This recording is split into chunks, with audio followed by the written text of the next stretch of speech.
ആദ്യത്തെ ചോദ്യം, നിങ്ങളുടെ പേര് നിങ്ങൾക്കിഷ്ടമാണോ? നിങ്ങളുടെ പേരിൻ്റെ അർത്ഥം നിങ്ങൾ മനസ്സിലാക്കിയിട്ടുണ്ടോ? ഈ ചോദ്യത്തിൻ്റെ ഉത്തരം നിങ്ങൾ സ്വയം നൽകിയാൽ മതി. ഒരു പേരിൽ എന്തിരിക്കുന്നു? ഷേക്സ്പിയറിൻ്റെ കഥാപാത്രം ചോദിക്കുന്നുണ്ട്.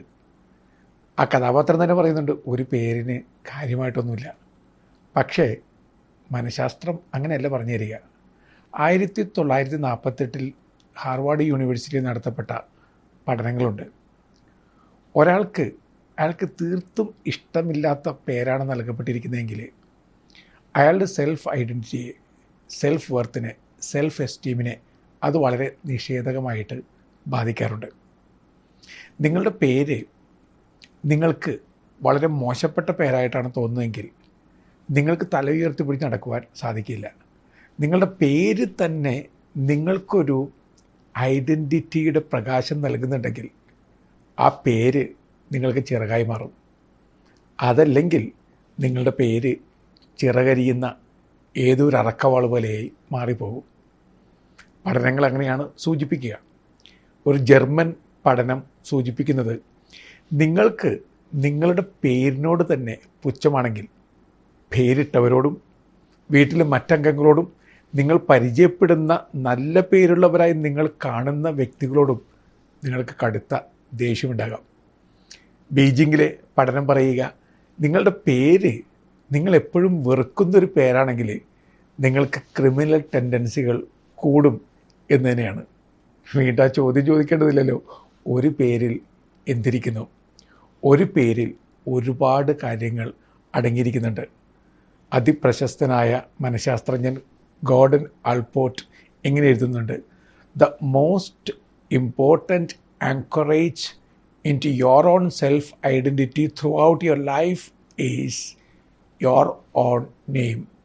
നിങ്ങളുടെ ഐഡൻറ്റിറ്റിയിലേക്കുള്ള ഒരു ഏറ്റവും പ്രധാനപ്പെട്ട ചുക്കാനായിട്ട് മാറുക ജീവിതകാലം മുഴുവൻ നിങ്ങളുടെ പേരാണ്.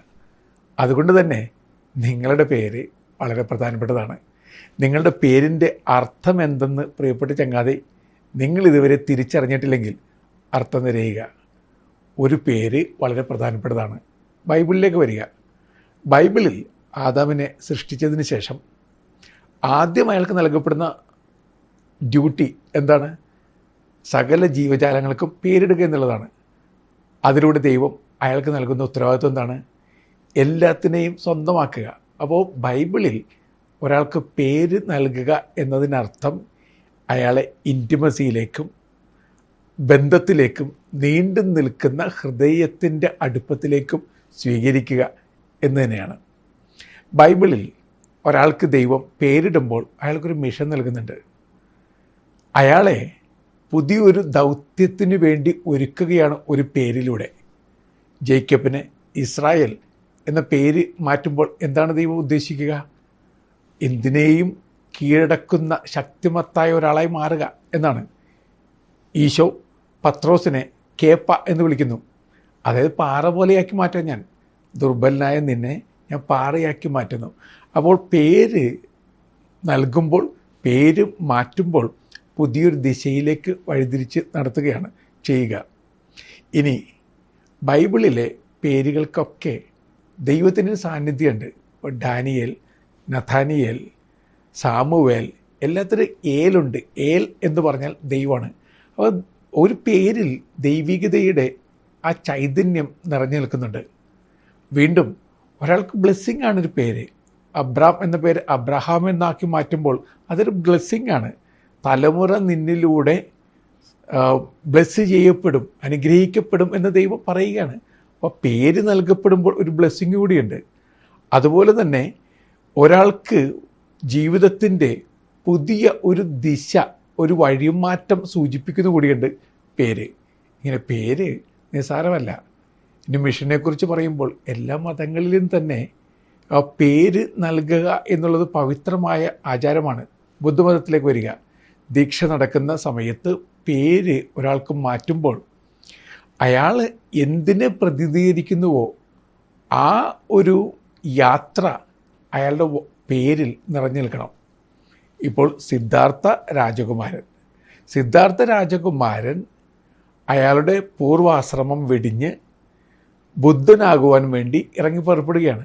അപ്പോൾ ബുദ്ധനാകുക, എവേക്കൻഡ്, എൻലൈറ്റൻഡായി മാറണമെന്നുണ്ടെങ്കിൽ അയാളുടെ പഴയ ആ ഒരു വഴിത്താര ഉപേക്ഷിക്കണം. അപ്പോൾ ബുദ്ധൻ എന്ന പേര് അയാൾക്ക് നൽകപ്പെടുമ്പോൾ അയാൾ എൻലൈറ്റൻഡ് ആണ്. അതുകൊണ്ട് തന്നെ ബുദ്ധമതത്തിൽ ഒരാൾക്കൊരു പുതിയ പേര് നൽകുമ്പോൾ രണ്ട് കാര്യങ്ങളുണ്ട്. ഒന്ന്, അയാളുടെ പുതിയ ജീവിതത്തിൻ്റെ ഡിസ്ക്രിപ്ഷൻ. രണ്ട്, അയാളുടെ ആസ്പിരേഷൻ. ഇത് രണ്ടും പേരിലുണ്ടായിരിക്കണം. ഇനി ഹിന്ദുയിസത്തിലും ഒരാളുടെ പേരെന്ന് പറഞ്ഞ രാശിയാണ്. അത് നിസ്സാരമായിട്ടുള്ള കാര്യമല്ല. ഒരാളുടെ ജീവിതത്തിൻ്റെ ഭാഗ്യരേഖകൾ മുഴുവൻ തെളിഞ്ഞു വരിക ഒരു പേരിലൂടെ എന്നാണ്. കാരണം ദൈവത്തെ തന്നെ നാമരൂപ എന്നാണ് വിളിക്കുക. ഈ നാമം എന്നുള്ളത് നിസ്സാര കാര്യമൊന്നുമല്ല. ഇനി നമ്മുടെ മുസ്ലിം സഹോദരങ്ങൾ പേരിടുമ്പോൾ ഈ ദൈവത്തിൻ്റെ വഴിയിലൂടെ ഒരാൾ നടക്കുന്നുവെന്ന് ഉറപ്പാക്കുന്ന വിധത്തിലായിരിക്കണം അയാളുടെ പേര്. അങ്ങനെ കൂടി ഒരു വ്യക്തമായ ധാരണ മുസ്ലിം സഹോദരങ്ങൾക്ക് നൽകപ്പെടുന്നുണ്ട്. ദൈവത്തിൻ്റെ വഴി, സന്ന, അതിലൂടെ നടക്കുന്ന ഒരാളാണെന്ന് പേരിലൂടെ തന്നെ അയാൾ വ്യക്തമാക്കിയിരിക്കണം. ഇത്രയൊക്കെ ഉണ്ടെങ്കിൽ നമ്മുടെ പേരൊക്കെ എന്തൊക്കെയാണെന്ന് സ്വയം ഒന്ന് ചിന്തിച്ച് നോക്കുക. ചില പേരുകൾക്ക് എന്തർത്ഥമുള്ളത്? എൻ്റെ മുന്നിൽ വരുന്ന ഒരു പയ്യൻ, അവൻ്റെ പേര് അഭിമാനത്തോടു കൂടി പറയുന്നു ട്രാഷ് ബിൻ. അത്രയ്ക്ക് ബോധത്തോടെ അല്ലാതെ ആരും ഇട്ട് കൊടുത്തൊരു പേരാണ് ട്രാഷ് ബിൻ. എന്നതിൻ്റെ അർത്ഥം എന്താണ്? ചവറ്റുകൊട്ട എന്നാണ്. ഇനി ജീവിതത്തിൽ ബോധ്യം വരുന്ന സമയത്ത് ദൈവമേ, എൻ്റെ പേരിൻ്റെ അർത്ഥം തന്നെ ചവറ്റുകൊട്ടയാണ് എന്ന് ദുഃഖത്തോടുകൂടി ഇവൻ ചിന്തിക്കണമോ? ഒരു പേരിൽ എന്തിരിക്കുന്നു? ഒരു പേരിൽ ഒരുപാട് കാര്യങ്ങൾ അടങ്ങിയിരിക്കുന്നുണ്ട് എന്ന് വ്യക്തമായിട്ട് തിരിച്ചറിയുക. ഒന്ന്, ഒരാളുടെ വംശം, ഒരാളുടെ ദേശം, ഒരാളുടെ സംസ്കാരം, അയാളുടെ പാരമ്പര്യം, ഇതെല്ലാം പേരിലുണ്ടായിരിക്കണം. ഇപ്പോൾ ഭാരതീയനായ ഒരു വ്യക്തി അയാളുടെ ഭാരതീയ നാമം നിലനിർത്തുമ്പോൾ ആ നാമം അയാളുടെ സ്വന്തം റൂട്ട്സിൻ്റെ, വേരുകളുടെ ഒരു ചിത്രണം കൂടിയായി മാറും. ഓരോ മതത്തിനും അതിൻ്റേതായ ഒരു കൾച്ചറുണ്ട്, അതിൻ്റേതായിട്ടുള്ള ഒരു വേരുകളുടെ ഒരു സങ്കലനമുണ്ട്. അതെല്ലാം മാറ്റിവെച്ചുകൊണ്ട് പേരിടേണ്ട ആവശ്യമൊന്നുമില്ല. ആ പേരിൽ അടങ്ങിയിരിക്കുന്ന ഒരു പാരമ്പര്യത്തിൻ്റെ ഭംഗിയുണ്ട്. ആ ഭംഗി എന്തിനാണ് ഒരാൾ എടുത്ത് കളയുന്നത്? വീണ്ടും, ഒരു പേര് ഒരു ഐഡൻറ്റിറ്റിയാണ്. ഒരു പേര് എന്ന് പറയുന്നത് വ്യക്തിത്വത്തെ വ്യക്തമായിട്ട് പ്രകടിപ്പിക്കുന്നുണ്ട്. ഒരു പേരെന്ന് പറയുന്നത് ഒരാളുടെ മിഷനെ കാണിച്ചു തരുന്നുണ്ട്. ഒരു പേര് ഒരാളുടെ സ്വഭാവത്തെ കൂടി തെളിയിച്ച് തരുന്നുണ്ട് എന്ന് പഠനങ്ങളിലൂടെ തെളിയിക്കപ്പെട്ടിട്ടുണ്ട്. ചില പേരുകൾ അത്രയ്ക്ക് സ്വീകാര്യമല്ലാത്തതായി മാറുമ്പോൾ ജോലി സാധ്യതകൾ കൂടി ഒരുപാട് മുടങ്ങിപ്പോകുന്നതായിട്ട് പല പഠനങ്ങളിലൂടെ തെളിയിക്കപ്പെട്ടിട്ടുണ്ട്. ഒരു പേരിൽ ഒരുപാട് കാര്യങ്ങൾ അടങ്ങിയിരിക്കുന്നുണ്ട്. ഇനി ഒരാൾക്ക് ഏറ്റവും പ്രിയപ്പെട്ട സ്വരം, ഭാഷയിലെ ഏറ്റവും പ്രിയപ്പെട്ട സ്വരം എന്താണ്? ഭാഷയിൽ എനിക്ക്, നിങ്ങൾക്ക് ഏറ്റവും ഇഷ്ടപ്പെട്ട പദവും ഏറ്റവും ഇഷ്ടപ്പെട്ട പദത്തിൻ്റെ സ്വരവും നിങ്ങളുടെ പേര് തന്നെയാണ്. നിങ്ങളുടെ പേര് പോലെ സാധാരണഗതിയിൽ നിങ്ങൾ ഇഷ്ടപ്പെടുന്ന മറ്റൊരു കാര്യമില്ല. അതുകൊണ്ട് തന്നെ നിങ്ങളുടെ പേര് ഒരാൾ വിളിച്ചു പറയുമ്പോൾ ആ വ്യക്തിയുടെ ആശയങ്ങൾ സ്വീകരിക്കുവാനുള്ള ഒരു മാനസികാവസ്ഥയിലേക്ക് വാതിൽ തുറക്കപ്പെടുന്നുണ്ട്. അതുകൊണ്ട് ബുദ്ധിയും ബോധമുള്ളവർ സ്വാഭാവികമായിട്ടും നിങ്ങളുടെ പേര് പഠിക്കും. പേര് പഠിച്ചിട്ട് നിങ്ങളുടെ കണ്ണിൽ നോക്കി സംസാരിക്കും. അതോടുകൂടി ഈ സംസാരിക്കുന്ന വ്യക്തി പറയുന്നത് കേൾക്കാൻ നിങ്ങൾ സന്നദ്ധരാകും. അത് നമ്മുടെ തലയിൽ സംഭവിക്കുന്ന ഒരു മാറ്റമാണ്. ഇനി നിങ്ങളുടെ പേര് ആരെങ്കിലും ഉപയോഗിക്കുമ്പോൾ, ഈശോ നല്ലയിടനായി ചിത്രീകരിക്കപ്പെടുന്ന ഭാഗത്ത് അവൻ ആടുകളുടെ പേരറിഞ്ഞ് പേര് വിളിച്ച് സ്നേഹിച്ചു എന്ന് പറയുന്നുണ്ട്. ബോധമുള്ള ആളുകളൊക്കെ അങ്ങനെയാണ് ചെയ്യാറുള്ളത്. ബോധത്തോടു കൂടി പേര് മനസ്സിലാക്കുക. ഒന്ന്, ഇൻറ്റിമസി ഉണ്ടാക്കും. രണ്ട്, നിലനിൽക്കുന്ന ബന്ധം ഉണ്ടാക്കും. മൂന്ന്, ഈ ആരുടെ പേരാണോ വിളിക്കുന്നത് ആ വ്യക്തിക്ക് നിങ്ങളോട് സ്നേഹത്തിൻ്റെതായൊരു വിധേയത്വം ഉണ്ടാകുന്നുണ്ട്. അത് നിങ്ങളുടെ അധികാരം കൊണ്ടുള്ള വിധേയത്വമല്ല, സ്നേഹത്തിൻ്റെതായിട്ടുള്ള സുന്ദരമായൊരു വിധേയത്വം രൂപപ്പെടുന്നുണ്ട്. ഇത്രയൊക്കെ ഒരു പേരിലൂടെ സ്ഥാപിച്ചെടുക്കാവുന്നേ ഉള്ളൂ. ഇനി നന്നായിട്ട് മറ്റുള്ളവരുടെ പേരുകൾ ഓർത്തെടുക്കാൻ കഴിയുന്ന ആളുടെ പേരെന്താണ്? ന്യൂമോണിസ്റ്റ് എന്നാണ്. അയാൾക്ക് നിസ്സാരമായിട്ട് ഓരോ പേരും ക്രോഡീകരിച്ച് ഓർത്തെടുക്കാനുള്ള കഴിവുണ്ട്. ഒരു പഠനം തെളിയിക്കുന്നത് ഇപ്പം നല്ല അധ്യാപകൻ എന്ന് പേരെടുത്ത വ്യക്തി ഒട്ടുമിക്ക സ്റ്റുഡൻറ്റിൻ്റെയും പേര് കാണാപ്പടം പഠിച്ചിട്ടുണ്ടാവും. നിങ്ങൾ ഏറ്റവും ബെസ്റ്റ് അധ്യാപകരെന്ന് നിങ്ങൾ വിളിക്കുന്ന അധ്യാപകരുടെ ജീവിതത്തിലേക്ക് ചെല്ലുക. അവർക്ക് മിക്കവാറും എല്ലാ സ്റ്റുഡൻസിൻ്റെയും പേര് ചൊല്ലി വിളിക്കാനുള്ള വാത്സല്യത്തിൻ്റെ ബന്ധം ഉണ്ടായിരുന്നു. അവരുടെ വൈജ്ഞാനികമായ ദിഷണാപരമായ ആ ഒരു മുൻതൂക്കം അത് മാറ്റി നിർത്തുക. അതിനോടൊപ്പം തന്നെ അവർക്ക് ആളുകളുമായി വ്യക്തിബന്ധം സ്ഥാപിക്കാനുള്ള അസാമാന്യമായ കഴിവുണ്ടായിരുന്നു. ഇത് രണ്ടും കൂടി ചേർന്നപ്പോഴാണ് അവർ ബെസ്റ്റ് ടീച്ചേഴ്സായി അറിയപ്പെടാൻ തുടങ്ങിയത്. ഇനി നന്നായിട്ട് ബിസിനസ് നടത്തുന്ന ഒരു മനുഷ്യൻ എല്ലാ ജോലിക്കാരെയും പരമാവധി തൃപ്തിപ്പെടുത്തി കൂടെ നിർത്തി കൊണ്ടുവരുന്ന ഒരാളുണ്ടെന്ന് വിചാരിക്കുക. അയാളുടെ ഏറ്റവും വലിയ കഴിവുകളിലൊന്ന് തനിക്ക് വേണ്ടി ജോലി ചെയ്യുന്ന ആളുകളുടെ പേര് ചൊല്ലി വിളിച്ച് അവരുടെ സുഖാന്വേഷണം നടത്തി അവരെ സ്വന്തമായി നിലനിർത്തിക്കൊണ്ട് പോകാനുള്ള കപ്പാസിറ്റിയാണ്. ഇനി നിങ്ങൾ ഏതെങ്കിലും ബിസിനസ് സ്ഥാപനം നടത്തുന്ന ആളാണെങ്കിൽ, നിങ്ങൾ പഠിപ്പിക്കുന്ന ആളാണെങ്കിൽ, അല്ലെങ്കിൽ നിങ്ങൾ പൊതുസ്ഥാപനത്തിലൊക്കെ ജോലി ചെയ്യുന്ന ആളാണെങ്കിൽ ഓർത്ത് നോക്കുക, എത്ര പേരുടെ പേര് നിങ്ങൾക്ക് അറിയാൻ പറ്റുന്നുണ്ട്.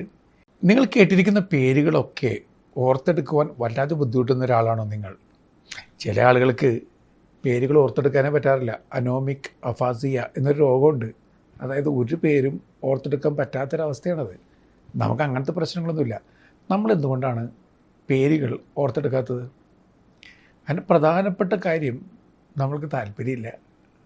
രണ്ടാമത്തെ കാര്യം നമ്മൾക്ക് ശ്രദ്ധയില്ല. നിങ്ങൾ വളരെ ഇഷ്ടപ്പെട്ട ഒരാളെ പരിചയപ്പെട്ടു എന്ന് വിചാരിക്കുക. നിങ്ങൾ വളരെ ഇഷ്ടത്തോടു കൂടി അയാളുടെ പേര് ചോദിക്കുന്നു. ആ പേര് നിങ്ങൾ ഹൃദയത്തിൽ കുറിച്ച് വെക്കുന്നുള്ള കാര്യത്തിൽ യാതൊരു സംശയമില്ല.